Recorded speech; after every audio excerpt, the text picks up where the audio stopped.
Hi everybody, in this video I'll be showing you the procedure to find support for Snapchat. In order to find support for Snapchat, you need to follow these steps. First thing first, open the Snapchat application, log into your account, after which tap the Bitmoji icon from the top left, click the gear icon from the top right, scroll down right to the bottom, and there you could find Help Center under Support and Feedback. Click that out, and this is where you could go ahead and categorize the article or topic accordingly, and this way you'll be able to find support for Snapchat.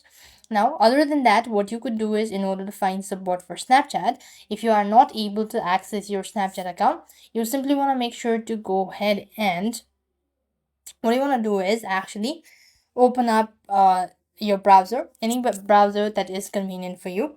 And then on the search bar, what you have to do is you will simply want to type in support.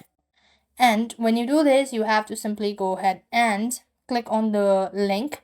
And this way you'll be able to find support for Snapchat on browser as well. So that's the way you could do it. So I hope the video was helpful. Make sure to like, share, and subscribe. Thank you for watching. See you in the next video.